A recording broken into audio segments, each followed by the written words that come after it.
that we do not compare ourselves to anybody else, because we're not to be compared to. When you think about it in this way, you'll understand the uniqueness of what you carry, the uniqueness of who you are, the uniqueness of what God placed on the inside of you.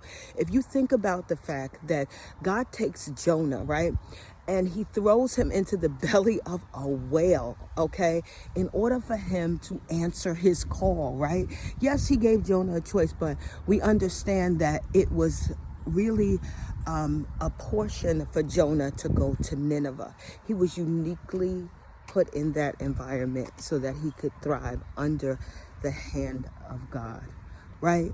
So when you think about it in that way, you'll understand that comparison really is not something that God wants us to do, because David was called to an assignment to be king, so he had to have arrows thrown at him, right? Saul was constantly trying to kill him because he had a mark on his back, because he was apportioned to be a leader in a time when another leader was already in an office.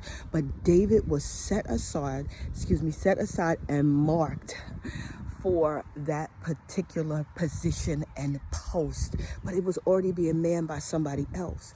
So only David could take those spears. Only David could take that level of opposition.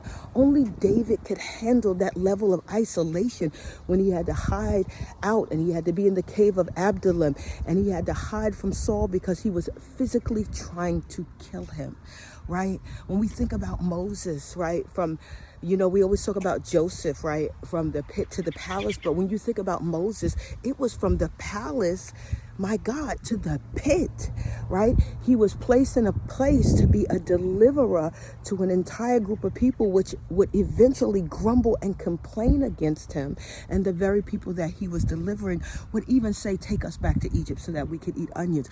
You see, that was Moses's assignment from the Lord, which nobody could not take on that assignment, right? So he had to be in the palace. He had to experience the things of Pharaoh. He had to go a different path and a different course so that God could uniquely place him as a deliverer. He had to get all those things out of him so that he could use him in such a mighty way.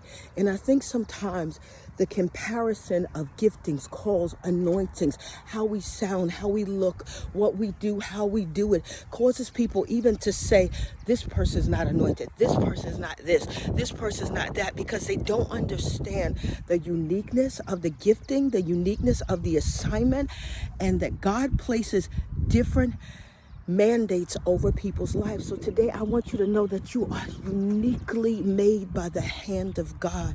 He strategically made you. He made you the way you look, the way you came out, the way you sound, the way you speak. You are fearfully, my God, and wonderfully made. And nobody else can carry what you carry. You carry it so well. As a matter of fact, you make it look easy. The weight that you carry, many would be crushed underneath the weight that you carry right now. But my God, you make it look easy. Continue to operate in the grace of God. Be confident in who he created you to be, and know that in your uniqueness and your difference is what's going to break the door open for you. Your breakthrough is not because you look and sound like everyone else.